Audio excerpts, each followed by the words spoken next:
ষষ্ঠ শেষ ধাপের ইউনিয়ন পরিষদ নির্বাচনে ফেনী সোনাগাজীর চরচান্দিয়ায় সহিংসতায় একজন নিহত হয়েছেন। পুলিশ সহ গুলিবিদ্ধ হয়েছেন 11 জন। ময়মনসিংহের গফরগাঁও ও নোয়াখালীতে আরও 2 জন নিহত হয়েছেন। চট্টগ্রামের আনোয়ারায় কেন্দ্র দখলের জের ধরে সংঘর্ষে কয়েকটি বাড়িতে ভাঙচুর করা হয়েছে। সাতকানিয়ায় আওয়ামী লীগের প্রার্থী গুলিবিদ্ধ হয়েছেন। এছাড়া সারা দেশে বিভিন্ন স্থানে সহিংসতার ঘটনায় আরও অর্ধ শতাধিক আহত হয়েছেন। আমাদের ব্যুরো প্রতিবেদক ও জেলা প্রতিনিধিদের পাঠানো তথ্য ছবি নিয়ে ডেস্ক রিপোর্ট।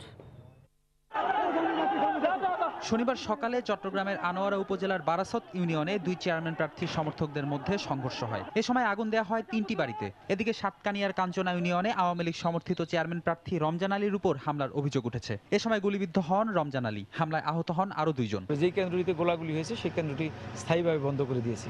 বাকি কেন্দ্রগুলি আমি এতক্ষণ ভিজিট করেছি, এখন কন্ট্রোলে আছে এবং লোকজন আস্তে আস্তে আসতেছে, ভোট দিতেছে।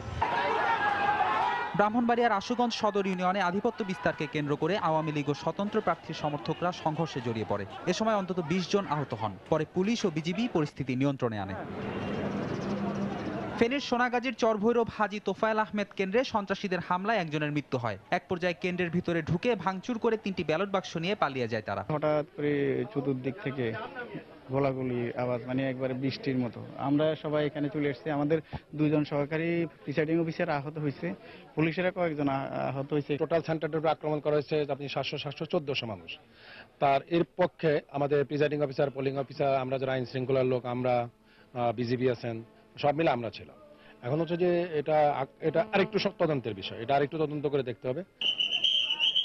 ময়মনসিংহের শালটিয়া ইউনিয়নে পুকুরিয়া সরকারি প্রাথমিক বিদ্যালয় ভোট কেন্দ্রে 2 পক্ষের সংঘর্ষে একজন নিহত হন। এ সময় পরিস্থিতি নিয়ন্ত্রণে পুলিশ অর্ধ শতাধিক রাউন্ড গুলিবর্ষণ করে। এতে 3 জন গুলিবিদ্ধ সহ অন্তত 20 জন আহত হন। নোয়াখালী সদরে নেওয়াজপুর ইউনিয়নে বেলানগর মাদ্রাসা কেন্দ্র দখলকে কেন্দ্র করে 2 মেম্বার প্রার্থীর সমর্থকদের মধ্যে সংঘর্ষ হয়। এ সময় নৌকা মার্কার এজেন্ট ইয়াসিন আরাফাত গুরুতর আহত হন। পরে সদর হাসপাতালে নেওয়া হলে তিনি মারা যান। এদিকে রাজশাহীর পবা উপজেলার হরিপুর ইউনিয়নের বেরপাড়া কেন্দ্রে আধিপত্য বিস্তারকে কেন্দ্র করে 2 মেম্বার প্রার্থীর সমর্থকদের মধ্যে ধাওয়া পাল্টা ধাওয়া হয়। এ সময় পুলিশ ও বিজিবি পরিস্থিতি নিয়ন্ত্রণে আনে। চাঁদপুরের মেহের উত্তর ইউনিয়নে দেবীপুর ভোট কেন্দ্র দখলকে কেন্দ্র করে 3 চেয়ারম্যান প্রার্থীর সমর্থকদের মধ্যে সংঘর্ষ হয়। পরে পুলিশ লাঠিচার্জ করে পরিস্থিতি নিয়ন্ত্রণে আনে। অন্যদিকে নরসিংদীতে মনোহরদী উপজেলার দৌলতপুর ইউনিয়নে ভোট জালিয়াতিকে কেন্দ্র করে বিএনপি ও আওয়ামী লীগ প্রার্থীর সমর্থকদের মধ্যে সংঘর্ষের ঘটনা ঘটে। এছাড়া ভোট কেন্দ্র দখল ও আধিপত্য বিস্তারকে কেন্দ্র করে লক্ষ্মীপুর, বগুড়া, যশোর, নাটোর সহ বেশ কয়েকটি স্থানে সংঘর্ষে আহত হয়েছেন অর্ধ শতাধিক। ফেরদৌস নির্ঝর, সময় সংবাদ।